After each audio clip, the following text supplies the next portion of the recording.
Hi everyone, Jacqueline here.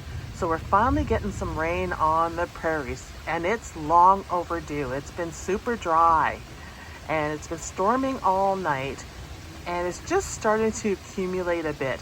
We're kind of in a lull right now where it's all thunder and lightning, but supposedly we're going to get more storms potentially during the day. So here's hoping, because we need the moisture bad. Boy, is it dry. In fact, the ground's been cracking if you don't water.